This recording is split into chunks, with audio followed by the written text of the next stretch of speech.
안녕하세요. 크불대 크불입니다. 코로나19 사태로 인해서 KBL 리그가 조기 종료되었는데요. 농구 팬으로서 굉장히 안타까운 마음에 새로운 콘텐츠를 기획해보았습니다. 제가 선보일 콘텐츠는 바로 KBL 선수 비교입니다. 선수 비교를 통해 서로 가치 평가를 하거나 다른 선수를 깎아내리고 싶은 의도는 없기 때문에 특징과 장점 중심으로 비교하도록 하겠습니다. 첫 번째 컨텐츠인 만큼 심혈을 기울여 비교 선수를 선택해보았는데요. 한국 농구의 레전드죠. 허재님의 두 아들인 허운 형제입니다. 우선 두 선수의 기본 정보를 비교해보도록 하죠. 가장 먼저 외모를 볼까요? 두 선수 모두 훈남형의 외모를 가지고 있는데요. 실력과 더불어서 외모도 상당히 중요한 올스타 팬 투표에서 두 선수 모두 한 차례씩 1위를 한 적이 있습니다. 개인적으로 허웅 선수는 수줍음이 많은 신비주의 오빠 같은 스타일이고, 허운 선수는 조금 귀여운 스타일인데 아무리 봐도 두 선수가 닮았다는 느낌은 별로 안 드네요. 형인 허웅 선수는 1993년 8월 5일생으로 2014년 KBL 신인 드래프트 1라운드 5순위로 원주 동부 입단했습니다. 보통 대학교 4학년을 마치고 드래프트에 참가하는데 1년 정도 빠르게 얼리 엔트리로 참가했습니다. 당시 아버지 허재님이 전주 KCC의 감독이었는데 분명히 지명을 할 수 있었지만 자신의 아들은 차마 지명할 수 없어서 김지우 선수를 지명했다고 합니다. 허운 선수는 1995년 8월 16일생으로 2017년 1순위로 부산 KT에 입단했습니다. 입단 당시부터 이미 재능은 동생이 더 뛰어나다라는 말이 많았는데 역시나 그 재능을 그대로 보여주는 선수죠. 신장은 허웅 선수가 조금 더 큽니다. 키 185cm에 체중은 85kg 정도 되는데요. 허운 선수는 조금 더 작은 키로 180cm입니다. 농구 선수 치고는 작은 신장에 속하는데 형인 허운 선수도 슈팅가드 포지션에서는 큰 키라고 볼 수는 없네요. 그렇다면 이제 포지션과 플레이 스타일에 대해서 알아볼까요? 허웅 선수는 이미 말씀드린 것처럼 슈팅 가드에 속합니다. 그렇지만 원주 동부가 워낙에 가드가 부족하고 16-17 시즌에는 주전 포인트 가드였던 두경민 선수가 장기 부상까지 입으면서 메인 볼 핸들러 역할을 했는데요. 말하자면 포인트 가드 역할까지 했다는 거죠. 결과적으로는 슈팅 가드와 포인트 가드 모두 볼 수 있는 듀얼 가드가 되었습니다. 이 선수의 가장 큰 장점은 슈팅입니다.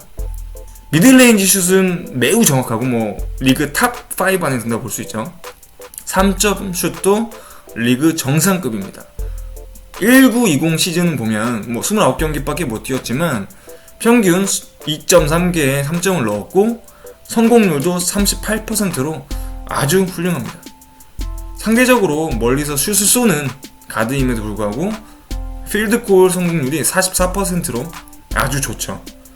넓은 활동량과 스피드를 바탕으로 공을 그냥 바로 받아서 캐치앤슛이라고 하는데 이 슛을 했을 때 효율이 가장 높지만 투맨 게임이나 개인 돌파력도 갖추고 있어서 다양한 방법으로 득점을 할 수 있는 선수입니다.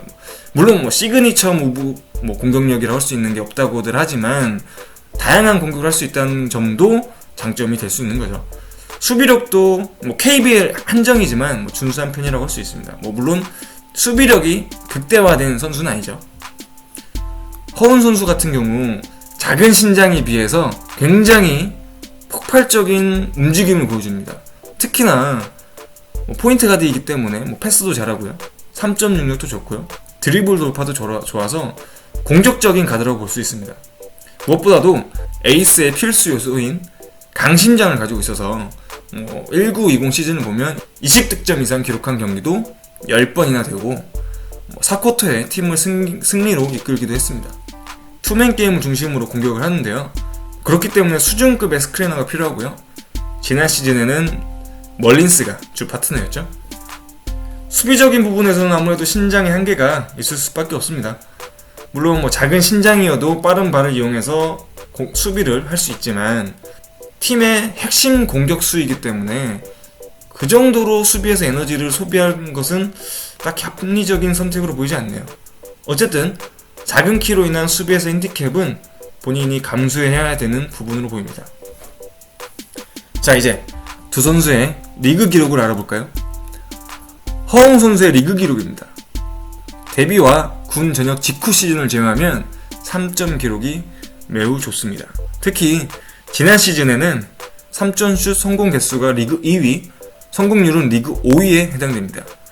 득점력에 있어서는 커리어 하이 시즌을 보내고 있었기 때문에 이번 리그 종료는 상당히 아쉬울 수밖에 없겠네요.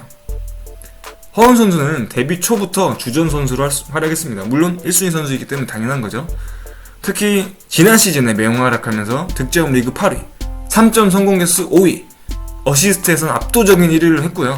그렇기 때문에 리그 MVP에 선정이 되었습니다. 두 선수의 연봉을 비교해보면 허훈 선수는 1억 9천, 허훈 선수는 1억 5천으로 알려져 있는데 이것은 정확한 금액은 아니기 때문에 참고 정도만 해주시면 될 것 같습니다.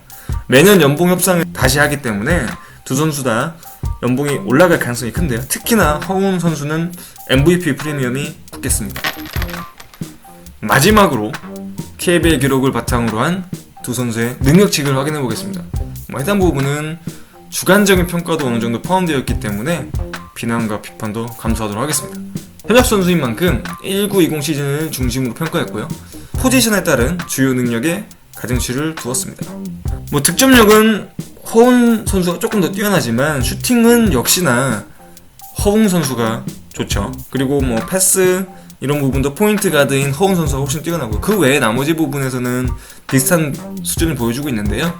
안타깝게도 두 선수 다 부상이 잦기 때문에 체력적인 부분은 조금 하향 평가를 해놨습니다. 99점 만점 기준으로 두 선수 모두 83의 오버롤을 보여주고 있습니다. 팀 내에서는 핵심적인 선수라고 할 수 있죠. 두 선수 모두 다 신장면에서는 매치업 상대보다 열세에 있어요. 스피드가 좋고 상체가 탄탄해서 전체적인 밸런스나 피지컬적인 부분, 운동신경이라고 하죠. 이 부분은 떨어지지 않지만 신장에서 오는 단점은 어쩔 수 없는 부분이네요. 딱 한 가지 더 아쉬운 점은 아까도 말씀드렸듯이 두 선수 다 잔부상이 좀 많아요. 그렇기 때문에 지속적인 관리가 필요해 보입니다. 물론 아직 젊은 선수이기 때문에 향후 더 좋은 기록과 능력치를 보여줄 것이라고 보여주고요. 아버지 허재를 뛰어넘는 농구 선수가 되기를 기대해 보겠습니다. 지금까지 크불대 크불이었고요. 좋아요와 구독 부탁드립니다. 다음 시간에 뵙죠.